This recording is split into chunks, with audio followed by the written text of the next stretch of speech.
What's up, guys? Welcome to the Sports 2.0 show. Happy Thursday.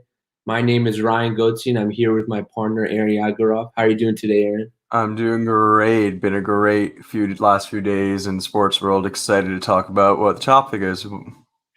Well, today we're actually going to talk about soccer or football, as they call it outside of America.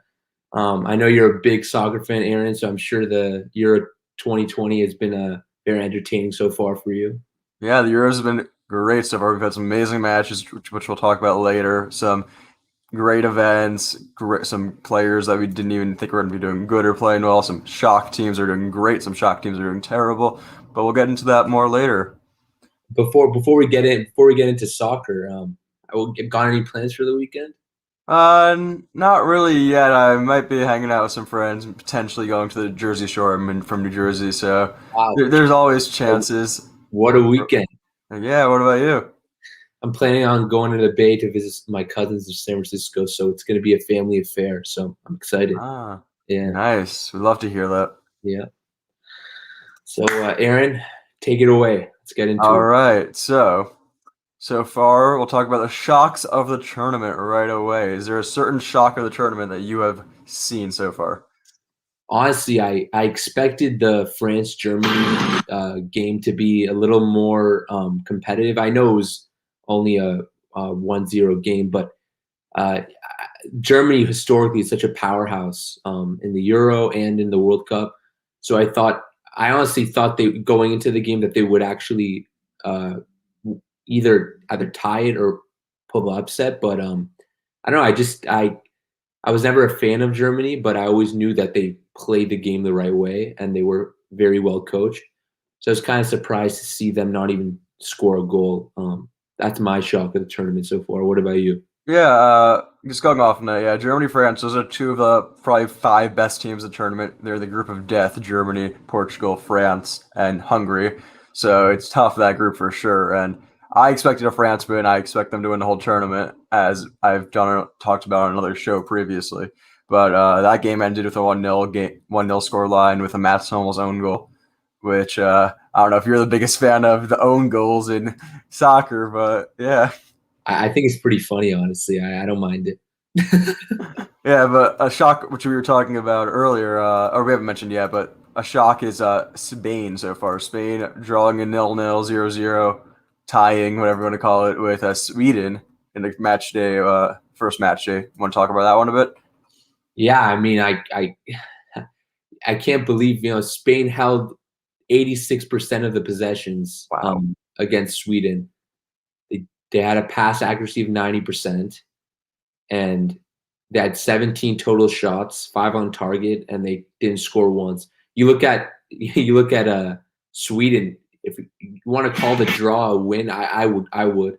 I mean, they scored 4. They only had the ball for 14% of the time, and their pass accuracy was 54%. They got 11 fouls and a yellow card, and only 1 shot on target. So I mean, I would consider that a win for Sweden. I totally agree with you. Even though they tied or drew, whatever you want to call it, it's definitely a win for Sweden.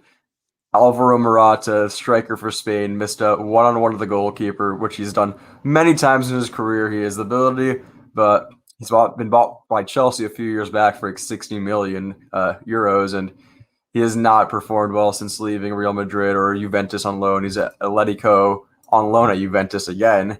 So, yeah, but that's been a definite big shock of the tournament so far, how Spain did not win this game with 86% possession. That is crazy numbers. So, yeah, another shock of the tournament for me has definitely been Turkey. I expected Turkey to be the dark horse for me by far. I had them winning Group A, and they lost 3-0, 3-0 to Italy, first game of the tournament, and they just lost in their second match day against Wales 2-0 too. So that's definitely been a shock. I don't see them even making it out of the group now. Potentially can get that third place spot still, but yeah, it's not looking likely. What are your thoughts on Croatia? I know they had some great success recently. Yeah, so Croatia went to the World Cup final last World Cup in 2018, and they played England, who they faced off in the semifinals of that World Cup. and they lost to England, who is the team I'll be supporting for the World Cup, which is England, because I have family over there in England, and 1-0 with a Raheem Sterling goal. Croatia's lost some very important players since the last World Cup, like Mario Mandzukic and Ivan Rakitic retiring from international football. But England has their new golden generation of young players like Phil Foden and Mason Mount, and Raheem Sterling, still not old. Harry Maguire, John Stones at the back, even though Harry Maguire didn't play. Calvin Phillips looked like a totally new player playing not as a defensive midfielder, but as a box-to-box. So England has looked great so far. Correct me if I'm wrong, Aaron, but I don't remember. I'm sorry, I'm backtracking a few years, but I don't remember a team coming out of nowhere like Croatia, from such a small country, making such a big splash. Usually, historically, watching the World Cup, you always see like the Germany, France, Italy, Spain, some of the bigger countries. So that was a little twist in the cup that I haven't seen in a long, long time. So I thought that was pretty incredible. And as you were saying, you think Turkey could have been that splash in the I Euro? thought they were, yeah. So a few other examples we could say about like that. It was 2004 in the Euros. Greece was hosting the Euros. This Euro is hosted all around Europe. So, but that was Greece hosting it. They have very passionate fans. They got all the way to the final. They're not very known for soccer. They still are a much bigger country than Croatia. But yeah, and also Costa Rica in the 2014 World Cup came out of nowhere and did really well in that group. So those are definitely two teams that we could be talking about that are like Croatia from the past World Cup. And who knows this time who's going to be that team. Czech Republic looked really good in their first game. Patrick Schick scored 2 goals against Scotland. So maybe Czech Republic. It could be Sweden, like, even though they didn't play well. Slovakia got a win against Poland, which is a big win. So you never know. So yeah, we can talk about the best match so far. What do you think of the best match so far of the tournament has been? Best match so far. Well, it's definitely not Spain and Sweden. I'll tell you that. I gotta go with some of those Portugal games. Yeah. I just honestly I just love watching Ronaldo. I think he's a class act. Great player. Scored 2 goals, multiple goals again in one game. Even though the game itself wasn't competitive, I just love watching him play. So that's I know that's a kind of a biased thing to say, but especially when it comes to a sport like soccer, you tune in to watch the big names. So of course, yeah, Ronaldo is 10th to the biggest celebrity in the world, you could say. So like, I'm pretty sure he has the most followers on Instagram of anybody in the world. So I definitely hear you out in there, Ryan. But in my opinion, the best match so far has probably been. It's between a few. I really enjoyed the England-Croatia game, as mentioned earlier. I thought it was probably 2 of the best teams so far. And in France-Germany also. I just like the big matchups. Like you said, you like watching Ronaldo because he's a big name. But the big matchups like England-Croatia and France-Germany, those are big matchups. But for a little bit of a lower one was Netherlands versus Ukraine. Netherlands is a powerhouse, and Ukraine isn't that great compared to Netherlands, but it ended in a 3-2 game, all 5 of the goals coming in the second half. And Netherlands were up 2-0 after the 58th, I think it was, and then Ukraine scored 2. And then Denzel Dumfries came in for a header. The right back of Netherlands, or right wing back, came in for a header at the back post and scored at the very end of the game and gave the Dutch side the win. So I think that has been a very, very amazing match to watch. And I'm really excited to watch Netherlands, and who are playing later today. And Ukraine also does play today and won 2-1. So speaking of Ronaldo, how many more years do you think he has left in him before he quits? The man is insane. Like, just look at him. Like, if you look at him when he was 17 years old, skinny kid, you would not expect him to look like this. He's worked so hard for his body transformation for become one of the best players ever, you could say, or in the world right now. There's always a Messi Ronaldo rivalry. We're not going to talk about that here, but yeah, I think he could be playing until he's like 41, 42 even. He loves this sport. He's still in sick shape. I don't think he led the league, he was very high up in the leading the league in goals in the Italian league for Juventus this summer. This season. So yeah, I'm excited to see where he can go. But nice, yeah. I mean, it'll be a shame whenever he does retire. When it'll come. So I mean, For sure. watching him play. All right, we can talk about sleeper teams now. You have any sleeper teams in the back of your mind? I don't know if we consider sleep. I mean, I guess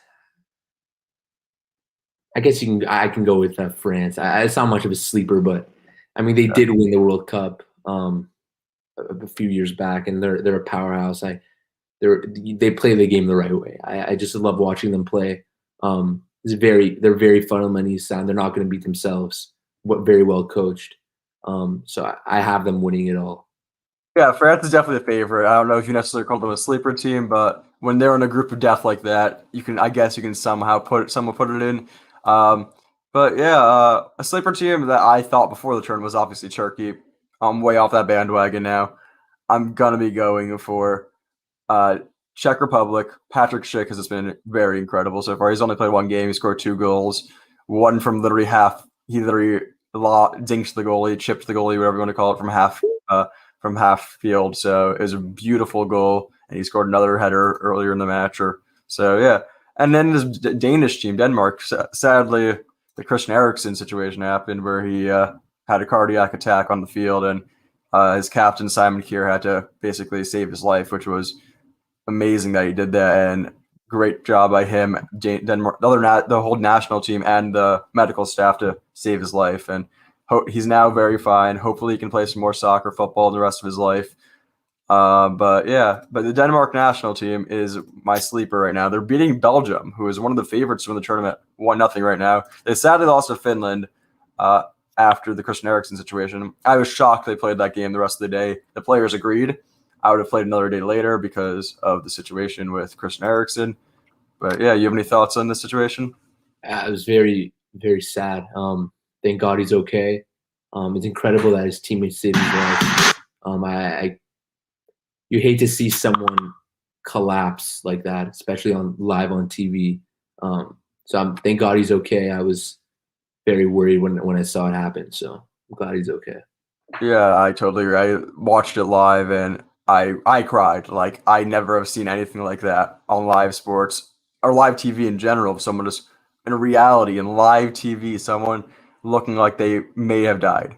Like it was crazy situation. He's fine now. We're all very happy to see it. And yeah, one more topic we'll be talking about is the best player so far. You were talking about Cristiano Ronaldo earlier. Do you think I, it I is? I don't think it's close. Even the Tom Brady of soccer, LeBron of soccer, or whatever you can just name it all. Muhammad Ali of boxing. This guy's on a different level. I mean, he does it in his sleep too. The way he dribbled around that goalie the other day and just chipped it in, it was like he was like playing with Yeah. kids. I don't know. I gotta go with Ronaldo.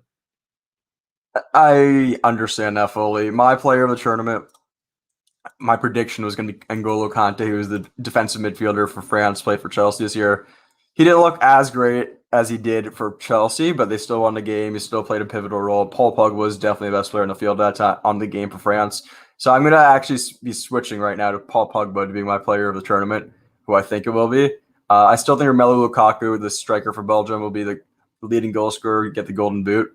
But Ronaldo, if he keeps up the form he did against Hungary, but obviously has to play France and Germany respectively, he can potentially get that golden boot winner. And players like Patrick Schick, I know I'm a little bit being a fanboy of him right now, but he's been very, very good so far. Obviously, only played one matches.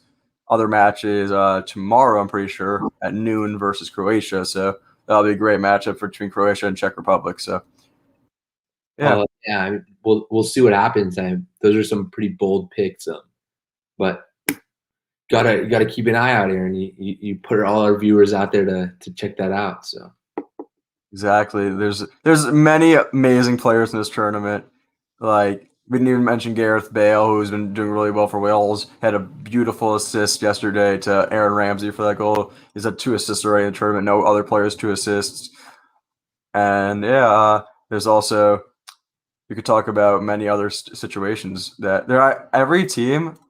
One thing that's surprising throughout this tournament is there has been only 1-0-0 draw. which everyone is shocked by. He's usually much more in these huge tournaments because teams play so defensively. And yeah, like we mentioned, the Spain-Sweden game, 0-0, one of the biggest shocks that me and you both have, I'm pretty sure, right? Yeah, exactly. Uh, You could go ahead. Sorry. oh no, you go first. No, I was gonna say, just talking again about that Spain-Sweden game. You got to be ecstatic if you're Swedish, and I mean that was a big win in my opinion for them. Yeah, that group is definitely not the toughest group. They have Slovakia and Poland.